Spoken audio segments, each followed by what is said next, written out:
Hi everyone, my name is Holly Johnson, and right off the bat I'm going to ask you guys to do a little exercise for me. I want you to imagine yourself, you're 12, let's say it's summer, you're driving around with your mom, windows are down.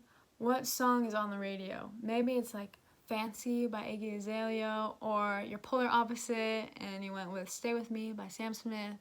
Or if we were similar, you chose Steal My Girl by One Direction, which is always a solid option. But no matter what song you chose, chances are it invoked a memory or an emotion within you that maybe you weren't aware of before.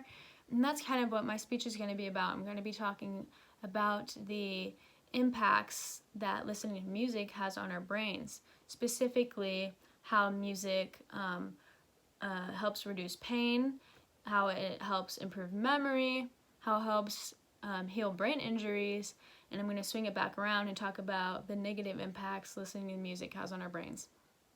So first, let's kick it off with pain reduction. According to the Tabernacle Choir, they called upon a study conducted in 2014 that found music was helpful for patients dealing with fibromyalgia. So if you don't know what that is, it is a widespread muscle pain that kind of leaves you immobile if you have it really bad.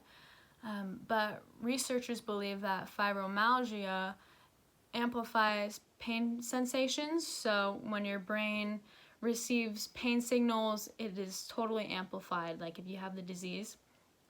So a study showed that listening to music of the patient's choice reduced pain and increased mobility.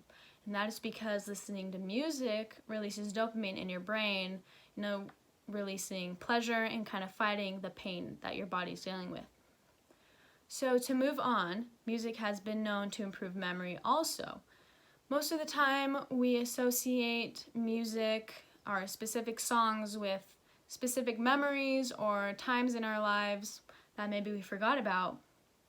But according to a company, Thrive Global, music has been so strong that it helps cut through the effects of dementia and Alzheimer's. So when a song from their childhood was played, the patient can recall the melody or the lyrics or sometimes memories associated with the song. And that just goes to show how powerful music is in our brains.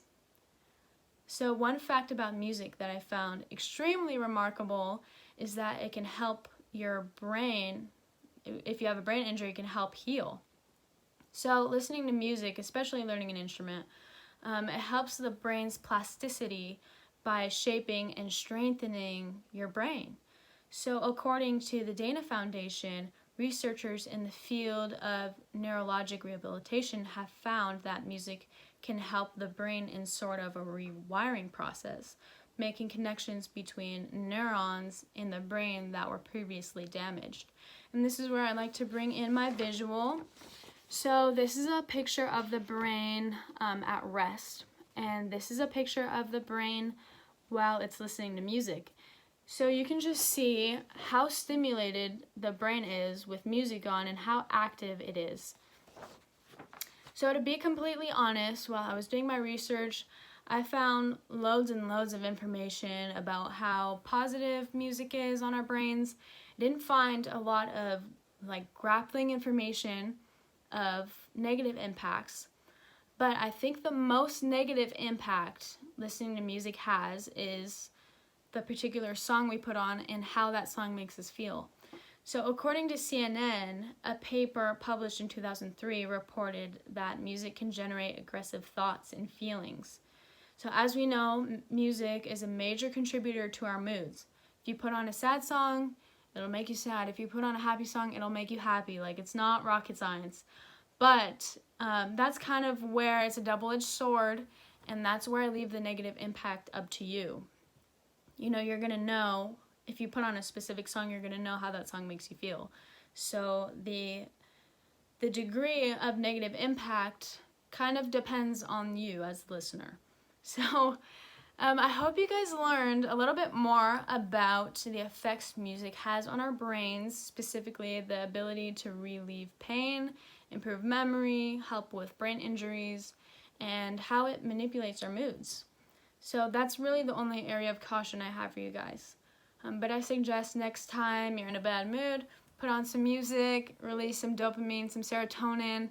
I mean, it's way easier than exercising. It's the same effect in your brain, not your body, so that's a little different. But for a quick fix, put on some music. So thank you guys for listening.